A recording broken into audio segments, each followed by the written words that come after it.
사랑하는 국민 여러분, 존경하는 선배 동료 의원 여러분, 안녕하십니까? 북한 정권의 인권 탄압의 피해 당사자이자 통일을 준비하는 국민의힘 비례대표 지성호 의원입니다. 저는 도농복합형 중대선거구제와 전국 단위의 정당 명부 비례대표제를 채택해야 한다고 생각합니다.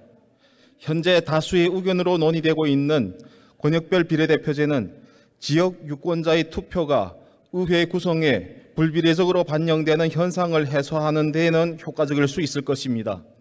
그러나 필연적으로 비례대표 국회의원에게 지역성을 부과해 기존 비례대표제가 가진 특정 계층, 직능, 연령, 젠더를 대변하는 장점을 일부 퇴색시킬 수 있다는 우려가 있습니다. 먼저 도농복합형 중대선거구제의 경우에는 그간 주류 의견으로서 상당히 많은 논의가 있었으므로 과감히 생략하고 비례대표 국회의원으로서 비례대표제를 중심으로 말씀드리겠습니다.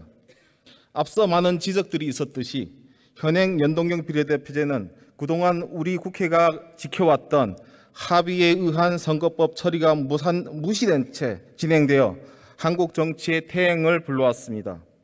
본래의 취지와는 다르게 위성정당이 탄생해 유권자의 표와 의회 구성의 비례성을 악화시키고 오히려 거대 양당제를 더욱 고착하는 결과를 만들었습니다. 따라서 저는 20대 총선까지 채택했던 전국 병립형 비례대표제를 다시 채택해야 한다고 생각합니다. 우선 전국 비례대표제의 이점으로 크게 두 가지를 들 수 있습니다. 첫째, 전문적이고 참신한 인물, 그리고 소외계층의 당선 가능성을 확대해 정치적 다양성을 보장할 수 있습니다. 둘째, 지역주의의 폐해를 방지할 수 있습니다. 먼저 기존 전국 비례대표제는 기성 정치인에 비해 정치적 영향력은 적지만 특정 계층, 직능, 연령, 젠더 등의 전문성을 가진 인물들이 의회에서 각 분야의 유권자를 대표할 수 있게 되는 장점이 있습니다. 특히 전국 각지에 흩어져 있는 각 층의 유권자들은 지역성을 띠는 권역별 비례대표 제도로는 충분히 대변되기가 어렵습니다. 현 21대 국회에는 국방안보, 농업, 노동, 의료, 체육, 보훈, 미용, 시민단체 등 각계를 대표하는 훌륭한 비례대표 의원님들이 계십니다. 또한 장애인 등 사회적 약자를 대변하는 분들도 계십니다. 한 분 한 분 불철주야 노력하시고 뛰어난 전문성을 가진 분들이십니다. 이를 통해 국회는 그간 각 분야의 전문적 시각과 사회적 약자의 시각에서 입법과 정책 활동이 가능해 왔습니다. 저 또한 북한 문제와 인권 분야에서 성과를 인정받았고 소수 약자이지만 통일을 준비하는 시작이 될 탈북민을 대변하는 입장에서 이 자리에 섰습니다. 전국 비례대표제가 없는 선거 지형이라면 결코 대변받을 수 없었을 분야의 유권자들이 대변을 받게 되었고 원내에 진입하는 데 많은 어려움이 있었을 각계의 정치 신인들이 등장할 수 있었습니다. 또한 유권자들이 후보자들의 명단을 보고 정당이 어떤 정책 방향을 추구하는지 그 정체성을 판단할 수 있는 창구가 될 것입니다.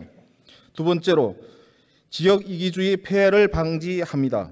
전국 비례대표제의 경우 각 지역의 이해관계에 빠지지 않고 계층, 직능, 연령, 젠더 등 다양한 사회 구성원들의 문제를 해결하는 역할을 수행할 수 있습니다.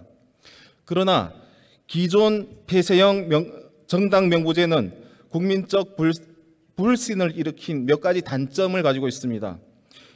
대표적으로 후보자의 결격 사유가 있더라도 공천 명부의 상위권에 지명될 경우 국민의 의사와 관계없이 당선된다는 것, 유권자가 아니라 공천권을 행사하는 핵심 인물에만 충성하는 계파 정치를 양산한다는 것 등이었습니다.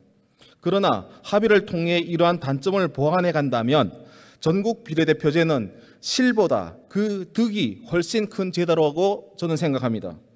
비교적 최근 폐쇄형 전국 비례대표제를 도입한 뉴질랜드의 경우 정당이 비례대표 명부를 작성함에 있어 선거관리위원회에 후보 선정 규정과 함께 당 사무총장이 서약서를 제출하도록 하여 명부 작성 과정에 나타날 수 있는 문제를 최소화하고 선관위의 정당이 명부 제출을 거부할 수 있는 권한을 부여함으로써 정당이 비례대표 명부 작성의 민주적 절차를 밟도록 강제하고 있습니다. 비례대표제 개혁의 가장 중요한 요소는 후보 공천이고, 이는 대의민주주의 가장 중요한 정치적 절차인 만큼 비례대표 후보 공천의 민주성을 확보하는 데 역량을 집중해야 할 것입니다.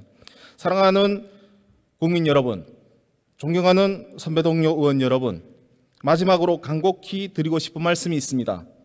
당장 눈앞에 닥친 총선도 중요하지만 우리 국회는 통일을 비롯한 대한민국의 100년 대계를 준비해야 합니다.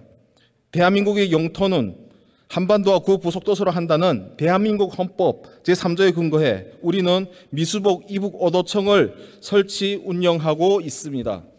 대한민국과 민의를 대표하는 우리 국회에서 미수복 북한 지역을 총괄하는 비례대표가 나오지 않을 이유가 없는 것입니다. 지난 19대에서는 탈북민 출신의 존경하는 조명철 의원께서 그 역할을 해주셨고, 21대에서는 저 지성호가 의정활동에 역량을 집중해 할 수 있습니다. 그러나 전국 단위의 비례대표가 아니라면 누가 통일을 준비하고 독재 정권에서 고통받는 북한 주민들의 목소리를 듣겠습니까? 사회적 약자를 대변하는 모든 비례대표 의원님들께서도 같은 마음일 것이라고 생각합니다. 일부 단점과 부작용은 민주적 절차를 통해 해결해 나가야지 초가 삼간을 태우는 방식으로는 안 됩니다. 국가의 100년 대계를 준비하고 소수 약자 집단과 계층의 다양한 목소리가 의회에 전달되며 의회의 전문성을 높이는 전국 정당 비례대표제가 계속될 수 있도록 깊이 헤아려 주시기 부탁드리겠습니다. 이상 경청해 주셔서 감사합니다.